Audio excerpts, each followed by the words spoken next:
लगातार परीक्षाओं में गड़बड़ी को लेकर शिक्षा मंत्री प्रहलाद जोशी ने एनटीए को कड़ी फटकार लगाई है। शिक्षा मंत्री ने सभी परीक्षाओं की प्रक्रिया को नए सिरे से जांचने और सुधार करने के निर्देश दिए। नीट पेपर लीक के बाद यूजीसी नेट एग्जाम में गड़बड़ी सामने आने के बाद नेशनल टेस्टिंग एजेंसी लगातार सवालों के घेरे में है। केंद्रीय शिक्षा मंत्री प्रहलाद जोशी के साथ बैठक में एनटीए ने सुधार के लिए की गई कार्रवाई के बारे में रिपोर्ट सामने रखी। करीब 50 कर्मचारियों को हटाने के साथ ही एनटीए के प्रमुख पदों पर शुरू की गई नई भर्तियों के बारे में जानकारी दी। एनटीए ने बताया कि नई भर्तियों के जरिए एजेंसी में ज्यादा प्रोफेशनल एक्सपर्टीज और बड़े पैमाने पर सुरक्षित और सही ढंग से परीक्षाएं कराने की क्षमता को मजबूत मिलेगी।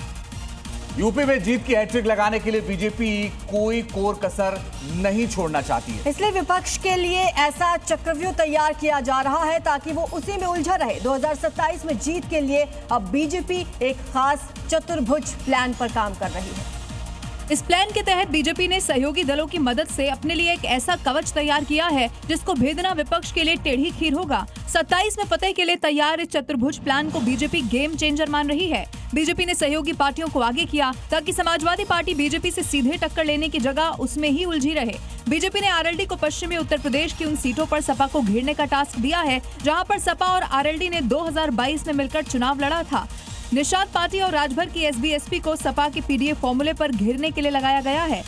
वहीं अपना दल एस को ओबीसी फैक्टर पर सपा से मोर्चा लेने के लिए काम पर लगाया गया है। सोनभद्र, मिर्जापुर, बांदा जैसे जिलों के मुद्दे पर अपना दल एस सपा पर जुबानी अटैक कर रही है। मध्य प्रदेश के मुख्यमंत्री मोहन यादव का बाहुबली वाला अवतार देखने को मिला। इंदौर के कार्यक्रम के दौरान सीएम ने एक विशाल शिवलिंग अपने कंधे पर उठा लिया, जिसे देखकर लोगों में जबरदस्त उत्साह देखने को मिला। देखिए कैसे पूरे जोश और उत्साह के साथ सीएम मोहन यादव अपने कंधे पर शिवलिंग उठाए हैं, ठीक उसी तरह जिस तरह फिल्म बाहुबली में प्रभास ने उठाया था। मोहन यादव का ये बाहुबली अवतार तेजी से वायरल हो रहा है, जिसे लोग काफी पसंद कर रहे हैं। बता दें कि तस्वीरें इंदौर की हैं, जहां एक कार्यक्रम के दौरान किसी ने सीएम को ये शिवलिंग भेंट किया। पहले तो सीएम ने शिवलिंग को प्रणाम किया और जब सिक्योरिटी स्टाफ शिवलिंग को ले जाने लगा तो उसे सीएम ने वापस बुलाया और फिर लोगों के सहयोग से उसे अपने कंधे पर उठा लिया।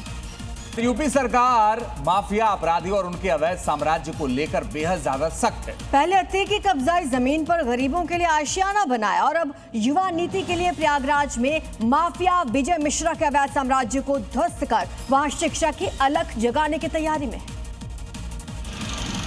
यही वो सरकारी नजूल की जमीन है जिसे माफिया विजय मिश्रा ने अपनी दबंगई और रसूख के बल पर कब्जा कर लिया था। लेकिन 2020 में योगी सरकार ने अवैध निर्माण को ध्वस्त कर दिया था और करीब 450 वर्ग मीटर जमीन पर बहुमंजिला लाइब्रेरी बनाई जाएगी, जहां पर एक साथ करीब 2000 प्रतियोगी छात्र विभिन्न परीक्षाओं की तैयारी कर सकेंगे। जैसे ही राजस्व विभाग से ग्रीन सिग्नल मिलेगा, अभ्युदय लाइब्रेरी का काम शुरू हो जाएगा। बता दें कि सीएम योगी एक ऐसी ही युवा नीति लाने वाले हैं जिसमें युवाओं की क्षमता को नई धार मिलेगी। इधर उत्तर प्रदेश में बारिश का अलर्ट जारी किया गया है। पूर्वी हिस्से में भारी बारिश की चेतावनी दे दी गई है। पश्चिमी यूपी के कुछ जिलों में अलर्ट जारी किया गया है। मौसम विभाग ने यह अलर्ट जारी किया है। चित्रकूट, कौशाम्बी, प्रयागराज, प्रतापगढ़, सोनभद्र, मिर्जापुर, चंदौली, वाराणसी, भदोही, जौनपुर, गाजीपुर, आजमगढ़, गोंडा, ये तमाम जिले हैं। साथ ही बलरामपुर, श्रावस्ती, बहराइच, लखीमपुर खीरी, सीतापुर, बाराबंकी, रामपुर, बरेली, पीलीभीत, शाहजहांपुर के लिए अलर्ट जारी किया गया है।